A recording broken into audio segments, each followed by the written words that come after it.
Deepthi Mary Varghese നമുക്കൊപ്പം ചേരുകയാണ്. എങ്ങനെയാണ് ഇതിനെ നോക്കിക്കാണുന്നത്? താങ്കൾ KPCC ജനറൽ സെക്രട്ടറിയാണ്.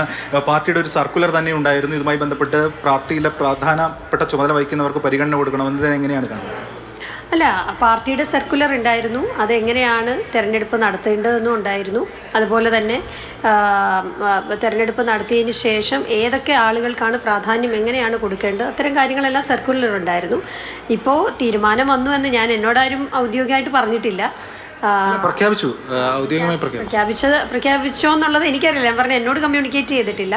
അതെന്താണെന്നുള്ളതിനെ പറ്റി എനിക്ക് കൃത്യമായി അറിയില്ല. അത് DC പ്രസിഡന്റാണ് പ്രഖ്യാപിച്ചതെങ്കിൽ അദ്ദേഹവും, അതുപോലെ തന്നെ കോർപ്പറേഷന്റെ ചാർജ് പ്രതിപക്ഷ നേതാവിനായിരുന്നു. അദ്ദേഹം പറയട്ടെ എങ്ങനെയാണെന്നുള്ളതിനെ പറ്റി എനിക്കൊരു വ്യക്തതയുമില്ല. താങ്കൾ നേരത്തെ പറഞ്ഞിരുന്നു ഒരു നീതിപൂർവമായിട്ടുള്ള തീരുമാനം പ്രതീക്ഷിക്കുന്നുവെന്ന്. ഇത് നീതിപൂർവമാണെന്ന് തോന്നുന്നുണ്ടോ? അറിയില്ല, ഞാനതിനെപ്പറ്റി അന്വേഷിച്ചില്ല. ഞാനിപ്പോൾ നിങ്ങൾ വന്ന് ചോദിക്കുമ്പോഴാണ് ഞാൻ പ്രഖ്യാപിച്ചു എന്ന് അറിയുന്നത്. എനിക്ക് അത്തരത്തിൽ പ്രഖ്യാപിച്ചതായിട്ട് എന്നോട് ഔദ്യോഗികമായിട്ട് ആരും അറിയിച്ചിട്ടില്ല. ജനറൽ സെക്രട്ടറിയോട് കമ്മ്യൂണിക്കേറ്റ് ചെയ്തില്ല? ഇല്ല, ഇതുവരെ കമ്മ്യൂണിക്കേറ്റ് ചെയ്തിട്ടില്ല. കമ്മ്യൂണിക്കേറ്റ് ചെയ്യേണ്ടതായിരുന്നില്ല, താങ്കളെ അഡ്രസ് ചെയ്യേണ്ടതായിരുന്നു. ഞാൻ ചോദിച്ചത് അതുകൊണ്ടാണ് ഞാൻ പ്രഖ്യാപിച്ചോ എന്ന് ചോദിച്ചത്. സാധാരണഗതിയിൽ ഇന്നിപ്പോൾ ഒരു കോർ കമ്മിറ്റി വിളിക്കുമെന്നാണ് പറഞ്ഞിരുന്നത്.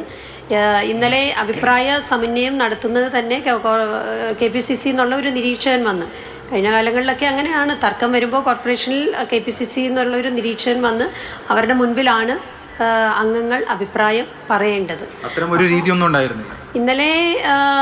ഇന്നലെ ഉണ്ടായിരുന്നത് മുൻ മന്ത്രി ശ്രീ ഡൊമിനിക് പ്രസന്റേഷനും GCDയുടെ മുൻ ചെയർമാൻ ശ്രീ N വേണുഗോപാലും ഇരുന്നാണ് അഭിപ്രായം പരസ്യമായി ചോദിച്ചത്. അതിൻ്റെ അകത്തൊരു രഹസ്യമായി ചോദിക്കുന്ന ഒരു സാഹചര്യം ഉണ്ടായിട്ടില്ല. അംഗങ്ങൾക്ക് അഭിപ്രായം സ്വതന്ത്രമായി രേഖപ്പെടുത്താൻ കഴിഞ്ഞു എന്ന് എനിക്ക് തോന്നുന്നില്ല. അതായത് ഒരു രഹസ്യ ബാലറ്റ് ഉണ്ടായിരുന്നില്ല കാര്യങ്ങളിൽ.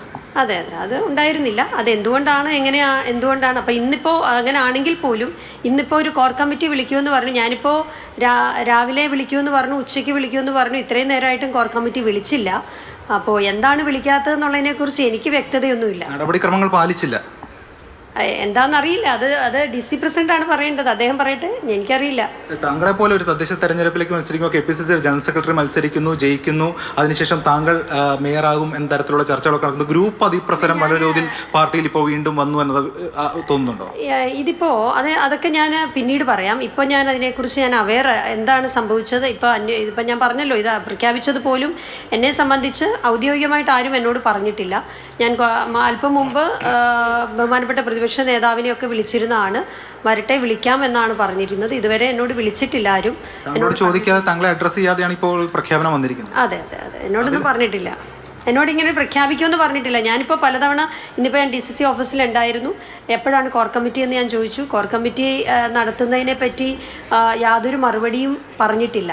ശരിക്കും പറഞ്ഞാൽ അഭിപ്രായം ചോദിച്ചതിന് ശേഷം കോർ കമ്മിറ്റി കൂടി പൊളിറ്റിക്കലായിട്ടൊരു ഡിസിഷൻ നമ്മൾ എടുക്കുമെന്നായിരുന്നു ഇന്നലെ തീരുമാനിച്ചിരുന്നത്. കോർ കമ്മിറ്റിയിൽ അംഗങ്ങളോട് പറഞ്ഞിരുന്നത്. അത് ജില്ലയിലെ ഒരു പ്രധാനപ്പെട്ട ഒരു വിഭാഗം നേതാക്കൾ താങ്കളെ വെട്ടി എന്ന തരത്തിലാണോ താങ്കൾക്ക് ഇപ്പോൾ തോന്നുന്നത്? താങ്കളുടെ ആ ഒരു ക്രെഡൻഷ്യൽസ്, താങ്കളുടെ ഒരു KSU കാലം മുതലുള്ള ഒരു പാരമ്പര്യം, അതൊന്നും പരിഗണിച്ചില്ല എന്നൊരു ഫീലാണോ താങ്കൾക്കുള്ളത്? ഞാൻ അങ്ങനൊന്നും ഇപ്പം പറയുന്നില്ല. ഇപ്പം ഞാൻ അത്തരത്തിലൊന്നും പറയാൻ എനിക്ക് അതിനെക്കുറിച്ച് ഒരു ഇൻഫർമേഷൻ ഇല്ല. നിങ്ങൾ വന്ന് ചോദിച്ചപ്പോഴാണ് ഇങ്ങനെ അനൗൺസ് ചെയ്തു എന്ന് ഞാൻ അറിയുന്നത് ശരിക്ക്.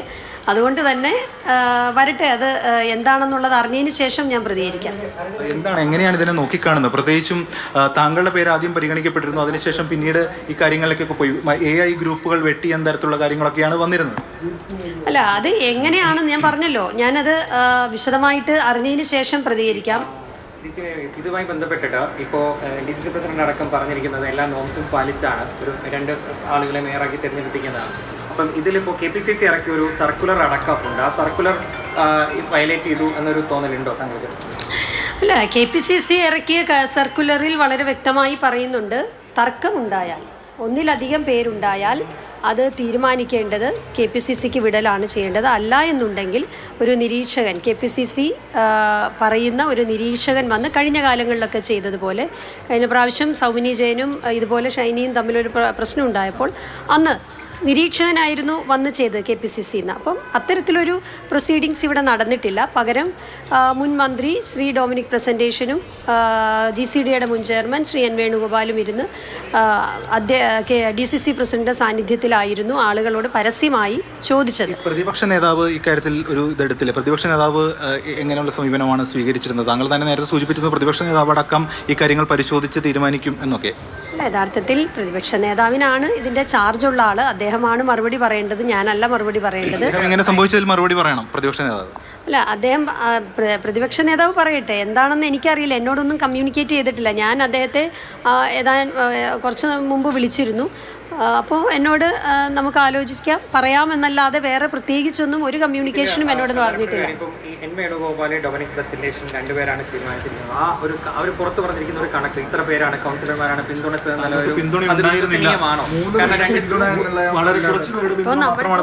എൻ വേണുഗോപാലും ശ്രീ ഡൊമിനിക് പ്രസന്റേഷനും പറയുന്നത് വിശ്വസിക്കുന്നവർക്ക് വിശ്വസിക്കാം, വിശ്വസിക്കേണ്ടാത്തവർക്ക് വിശ്വസിക്കാതിരിക്കാം.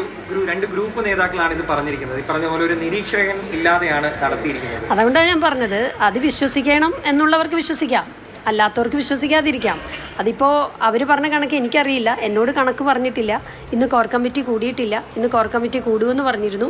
ഇന്നലത്തെ ഈ അഭിപ്രായത്തിന് ശേഷം, പാർലമെൻ്ററി പാർട്ടി അംഗങ്ങളുടെ അഭിപ്രായത്തിന് ശേഷം നമുക്ക് കോർ കമ്മിറ്റി കൂടി ഒരു പൊളിറ്റിക്കൽ ഡിസിഷനിലേക്ക് വരാം എന്നായിരുന്നു DCC പ്രസിഡന്റ് കോർ കമ്മിറ്റി അംഗങ്ങളോട്, ഞാൻ ഉൾപ്പെടെയുള്ള അംഗങ്ങളുടെ അടുത്ത് പറഞ്ഞത്.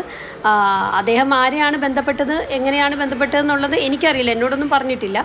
ഞാനിപ്പോൾ ഇന്നിപ്പോൾ ഇത്രയും നേരം ചോദിച്ചിട്ടും കോർ കമ്മിറ്റി ഇല്ലേന്ന് ഞാൻ ചോദിക്കുമ്പോൾ അത് പറയാമെന്ന് മാത്രമേ എന്നോട് പറഞ്ഞിട്ടുള്ളൂ.